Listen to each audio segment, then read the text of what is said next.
Buenas, ¿cómo andan todos? Bienvenidos a Mate, Fútbol y Entrenamiento. Hoy estamos con Daniel Ipata, preparador físico de alto rendimiento. Dani, ¿cómo andás? Hola Álvaro, ¿cómo estás? Un gran saludo para ti y para toda la gente que nos está escuchando. Con mucho gusto para conversar un rato.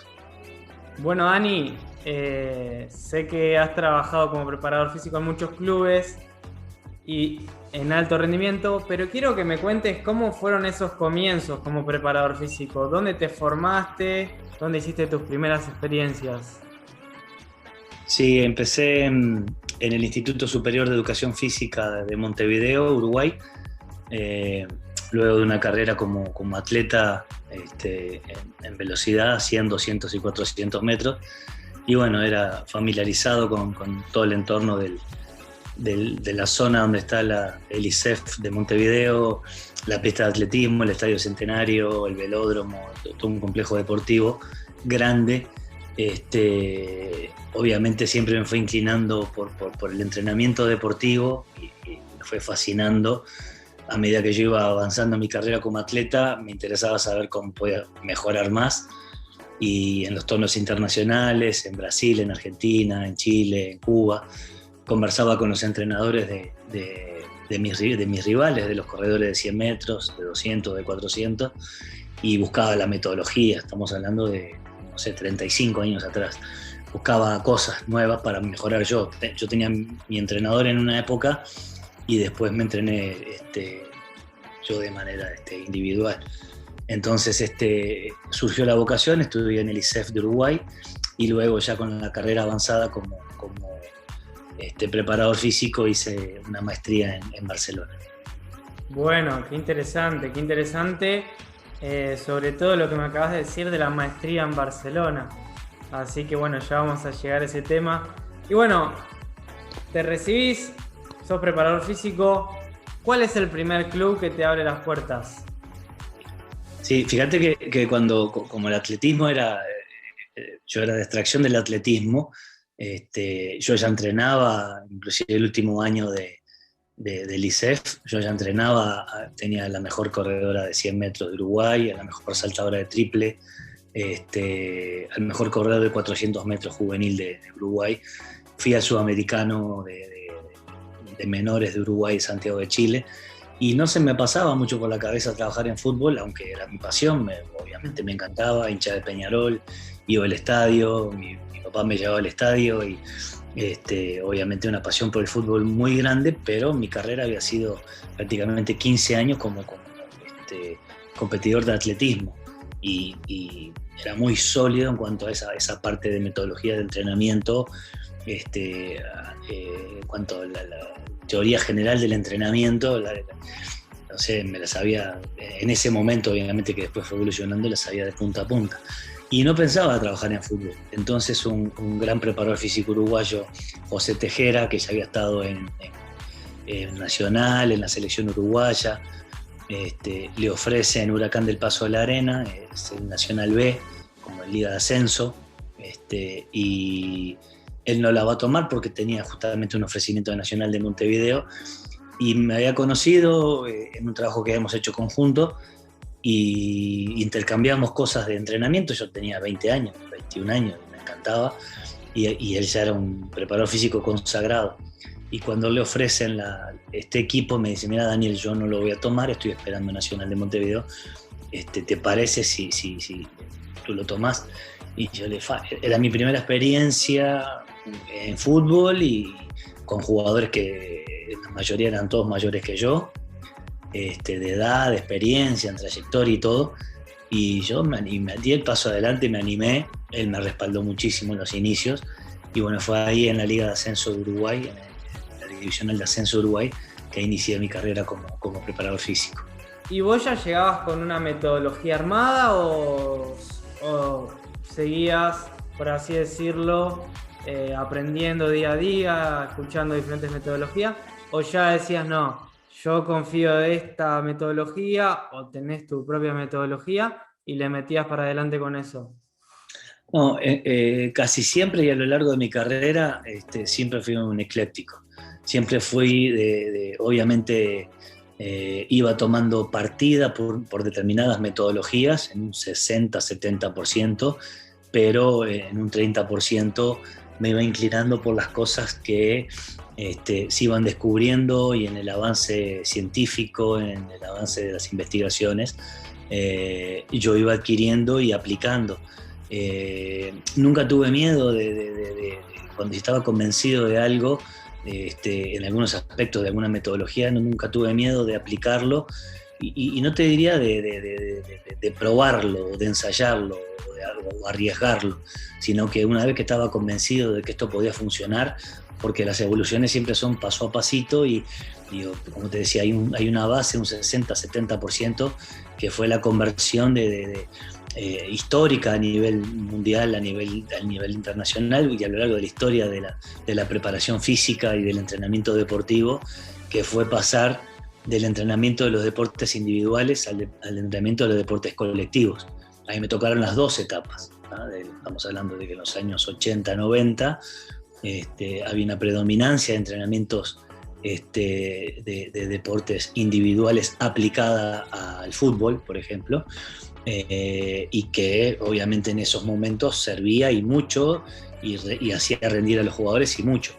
Pero luego hubo una inflexión en el entrenamiento de los deportes colectivos, y en especial del fútbol, en el cual muchas de las respuestas que requerían los deportes colectivos no las estaban dando los deportes individuales, sobre todo desde el punto de vista cognitivo, la resolución de temas tácticos, la toma de decisiones.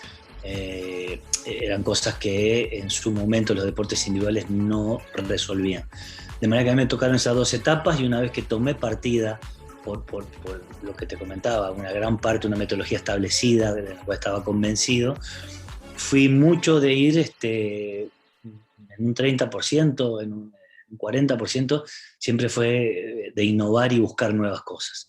Desde la tecnología en su momento, probando todos los aparatos que iban apareciendo, o los adquiría, o los probaba, o viajaba a Europa para poder conocerlos, y ahí los experimentaba, y algunos me los traía para acá, para México, y tuve una etapa científica, tecnológica, vamos a decir, computarizada, donde todos los juguetitos que había por ahí me los compraba y los usaba, o por la fuerza económica de este mercado, los clubes me lo compraban para poder trabajar en lo mismo, de manera que bueno, que tuve esa etapa también muy tecnológica. Entonces hoy puedo decir de que todas las cosas que hoy se van descubriendo y van apareciendo y que van evolucionando, yo ya las probé en primeras generaciones o segundas generaciones, y que hoy fueron evolucionando, pero que yo ya las probé. Sé con cuál me quedo, con cuál prefiero emplear el tiempo en otro tipo de cosas. Y en ese sentido, este año no entreno igual que el año pasado, y seguramente el torneo que viene no entrenaré idéntico a este torneo que estoy terminando ahora. De manera que, bueno, que con respecto a la pregunta que tú haces de la metodología, yo creo que todos somos un poco eclécticos, que ni la periodización táctica, ni microestructura de Paco Seguirulo, de Barcelona, es absolutamente pura, y que todas admiten rasgos de individualidad, especificidad, adaptada a la cultura del club, a la filosofía del club, a la necesidad de los jugadores y a las características de los planteles. Claro, también eso, ¿no? Porque vos llegás a un club y los jugadores son diferentes. Llegás a Argentina, te encontrás con jugadores que tienen otra cultura, estando en México, estando en Costa Rica. Entonces, vos cuando llegás a un club también tenés que hacer un análisis de con qué te vas a encontrar, qué es lo que mejor le podés brindar al equipo con que te toca, y bueno, eso se evaluará con el cuerpo técnico.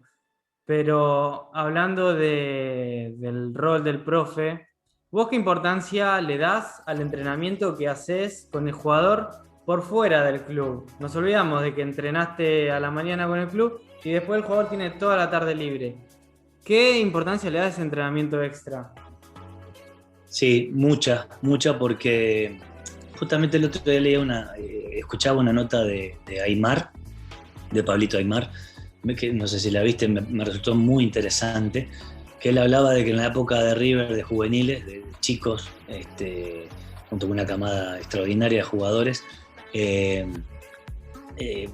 prácticamente jugaban al fútbol todo el día, 6-8 horas por día, que iban al club a que los ordenaran un poco, que iban que seguramente por las tardes, porque iban al colegio de mañana y por las tardes los ordenaban un poco, concurrían institucionalmente a entrenar a River, pero que después ellos, tanto antes como después, pasaban horas, horas y horas jugando al fútbol, ¿no? En lo que es una práctica insolayable, lo que es el fútbol de calle, de lo espontáneo, la creatividad, lo individual, la impronta que cada jugador tiene, y que a veces cuando se trabaja en juveniles a nivel institucional, lo llevamos para otro lado, o lo queremos guiar, o lo queremos dirigir en demasía, y le quitamos esa parte de creatividad. Entonces, en cuanto a cantidad de tiempo y en cuanto a calidad, yo creo que sobre todo en cantidad, en estos años los clubes han reducido mucho el tiempo de entrenamiento, a raíz también de las nuevas corrientes que se están imponiendo en el mundo, como te decía, periodización táctica o microestructura, que si antes los entrenamientos eran de 3 horas, ahora son de 1 hora 20, 1 hora 30. Hoy se le agregaron pequeños segmentos de entrenamiento preventivo, pequeños segmentos de recuperaciones, pero después el jugador tiene muchas horas durante el día como para poder compensar, apuntando a las 3 cosas que yo digo que siempre son fundamentales para el entrenamiento en el fútbol, para los preparadores físicos, que son la elevación del rendimiento como tal, del rendimiento futbolístico, de la elevación de la forma futbolística, número 1. En ese sentido, los espectáculos obviamente serán mejores y los rendimientos de los jugadores y de los equipos serán más altos. Alejarnos, como cosa número 1, ¿no? Como cosa número 2, alejarnos de los riesgos de lesión, este aspecto preventivo, protector del jugador. Un jugador que se lesiona menos produce más a nivel económico para la institución, y buscar la longevidad deportiva. Si antes los jugadores jugaban hasta los 30, 31 años, como mucho, hoy las carreras de los jugadores de 36 a 40 años están llegando numerosos jugadores, ¿no? O sea, hemos alargado la carrera en 6, 7 años promedio con respecto a lo hace 20, 25 años. Entonces, en ese sentido, elevación del rendimiento del jugador, la parte de prevención y la parte de longevidad deportiva, es muy importante que fuera de los entrenamientos los jugadores tengan por las tardes o por las mañanas su entrenamiento personalizado, individualizado, que lo haga mejorar en estos aspectos que te comentaba, porque como te comento, hoy el jugador está yendo desde que llega, inicia con la parte preventiva y se va, no pasa las 2-3 horas al servicio del club, al servicio de la institución. Entonces, ¿qué hace el resto del día para mejorar un jugador top y para poder participar en el alto rendimiento? Evidentemente, esa parte de entrenamiento complementario en las tareas de los personal trainers es muy importante. Bien, excelente. Realmente concuerdo con vos que es así, porque hay veces que siendo preparador físico, teniendo 30 jugadores y teniendo que planificar para todos ellos, quizás el preparador físico no puede fijarse en las lesiones previas que tiene ese jugador, no puede basarse en uno solo porque tiene 30 para planificarla. Entonces, sí, recomendarles que lo trabajen con un entrenamiento complementario es importante. Así que bueno, Dani, yo como preparador físico, igual que vos, me gustaría saber si como profe tenés alguna bibliografía que recomiendes que te haya ayudado o enriquecido en lo que es preparación física, o puede ser por fuera de la preparación física, ¿no? Cualquier bibliografía que vos me digas, mira, este libro me encantó o este otro, ¿sí? Si tenés algún libro que tengas para recomendar. Sí, bueno, como te digo, en la evolución, los primeros libros que nos fueron abriendo la cabeza fueron los libros de Cometti. Estoy hablando de 20 años atrás, que empezaba a conjugar los entrenamientos de fuerza con criterios mucho más específicos, volcados al fútbol, ¿no? Si nosotros entendemos que los elementos de fuerza que están implícitos en el fútbol, como los saltos, los aterrizajes, los cambios de dirección en la fase excéntrica y concéntrica, la fuerza de remate, las aceleraciones, los sprints, todos elementos técnicos y acciones físicas condicionales que parten de un nivel de fuerza, de un determinado nivel de fuerza. El libro de Cometti, Entrenamiento de fútbol de Cometti, fue de los primeros, ¿no? Pero obviamente después ahora hay una lluvia de libros donde apunto más al entrenamiento global. Como te decía, todos los libros de periodización táctica, como el libro del título ¿Qué es la periodización táctica?, los libros de Vito Frade, después el chico que ayudaba en Estudiantes de La Plata, que trabajó con Pellegrino también. Xavier Tamarit. Sí, Xavier Tamarit, que es un libro hermoso también en cuanto a entrenamiento global y específicamente la periodización táctica. El libro de microestructura de Paco Seirulo, el último libro que publicó Paco Seirulo en Barcelona, también es uno de los libros referentes en cuanto a la parte técnica, eminentemente técnica, como te digo. Van desde los libros que apuntan a cosas analíticas como la fuerza, o a cosas globales como son estas dos corrientes de entrenamiento actuales. Y luego creo que la gestión de grupo, poder gestionar a un equipo de fútbol también depende mucho de la manera que nosotros podemos coachear a nuestros jugadores y a nuestros equipos. En ese sentido, en el máster de Barcelona, luego yo traje como empresa, al máster de Barcelona a México, junto con la Universidad del Fútbol de Pachuca.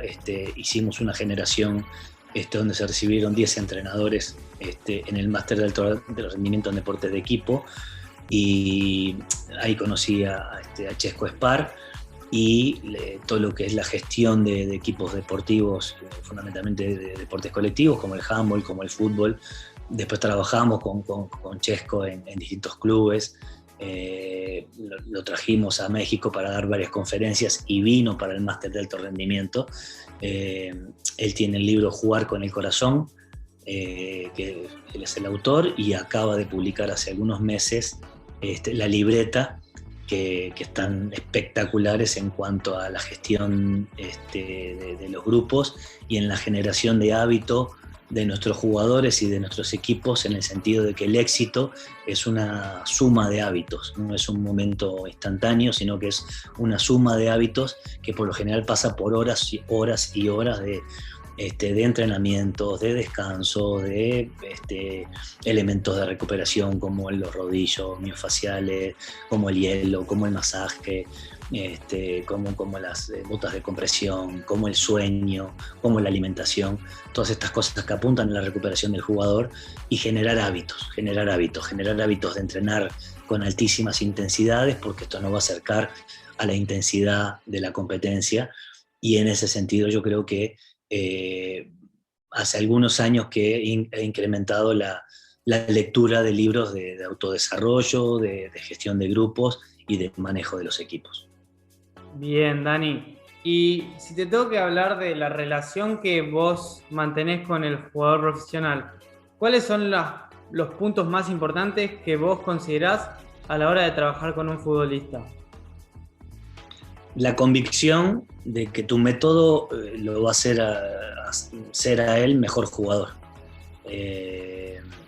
Obviamente los años de entrenamiento, las trayectorias te van condicionando a que obviamente el jugador ya parta de la base de que primero el espacio de trabajo por lo general es un espacio importante, como pueden ser los equipos grandes de México, Pumas, América, Chivas, Cruz Azul, Selección Mexicana.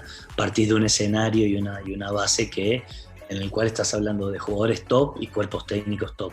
Y en ese sentido hay una credibilidad de inicio mutua en cuanto a que nos vamos a ayudar los entrenadores y los jugadores de manera mutua. Y en ese sentido la convicción de que el jugador, cuando lo convences, en definitiva, estamos vendiéndole un proyecto, estamos vendiéndole una metodología, y el jugador te lo compra con su esfuerzo y con su trabajo, el resultado es la elevación del rendimiento y es cuando el jugador empieza a creer en ti. Ese es uno de los puntos, yo diría que el número uno.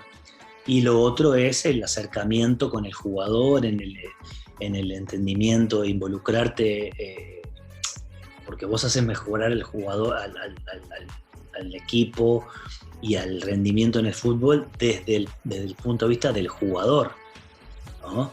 Y si vos te acercás al jugador y lo haces mejorar emocionalmente, y lo haces mejorar obviamente condicionalmente, y a nivel de comprensión del juego, de la toma de decisiones, del aspecto cognitivo, y él crece de la mano de todos estos con las tareas que le propones, obviamente él encuentra como que este feedback entre entrenamiento y respuesta del entrenamiento y receptividad del jugador, todo te tiende a ir para arriba. La frutillita arriba del pastel es los resultados y ganar los partidos y ganar títulos. Si además de todo esto le sumas la obtención de campeonatos, obviamente estás hablando de que es muy importante estos puntos, sí son claves, ¿no? Bien, excelente, Dani.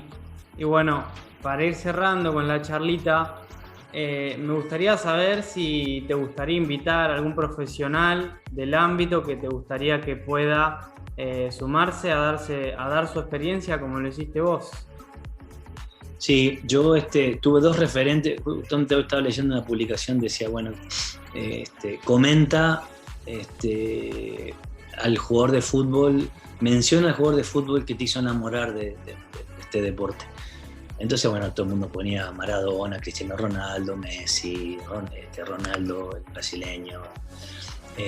Y bueno, yo creo que también, si tú decís el gusto por el deporte y por el fútbol, pasa por haber visto a esos fenómenos del fútbol. Zidane, no sé, Francescoli, Fernando Morena en mi época, ver jugar a Peñarol. Me enamoré del fútbol por ir al estadio y ver a esos equipos, ¿no? Ahora, si tengo dos referentes que me hicieron sentir el gusto por la preparación física, el profesor Esteban Gesto de Uruguay, un fenómeno de la preparación física que inició por los años 80, revolucionó el fútbol uruguayo en cuanto a preparación física. Hoy todavía está en actividad, estuvo transitando Nacional de Montevideo hasta el semestre pasado. Fue mi primer referente, en el que obviamente lo visité cuando empezó con la inquietud de viajar por todos lados a ver entrenamientos. Se fue uno de los primeros que fui a ver. Y el profesor Alejandro Richino, que es un amigo personal, cuando yo me recibí, él ya trabajaba hacía un par de años en fútbol profesional de Uruguay, y ya con Luis Cubilla en Danubio, en Nacional. Luego fue a Olimpia de Paraguay, campeón de Copa Libertadores, selección de Colombia, campeón de América con Colombia, con Maturana. Fue a Europa con Pizzi al Valencia. Tuve oportunidad de invitarlo a trabajar a México, a Pachuca, a León. De manera que si para toda la gente que esté interesada y pueda seguir su obra y sus trabajos, el profesor Esteban Gesto y el profesor Alejandro Richino para mí fueron los inspiradores en esta carrera. Bien, bueno, Dani, realmente un placer haber hablado con vos, que me hayas compartido tu tiempo, y bueno, desearte lo mejor para lo que venga, y bueno, que disfrutes de la playa. Listo, Álvaro, te agradezco a ti, muy interesante tu entrevista, muy buenas las preguntas. Espero que para ti y para toda la gente que nos sigue y les guste esto de la preparación física, por lo menos hayan tenido un momento para poder escuchar y reflexionar y poder tomar, después aplicarlo realmente en su carrera, en su profesión o en su estudio, que de alguna forma haya movilizado algo para poder seguir adelante. Sí, no tengo duda que va a ser así. Así que, bueno, Dani, te mando un saludo grande y estamos en contacto. Álvaro, un abrazo grande, un saludo para todos y a las órdenes como siempre.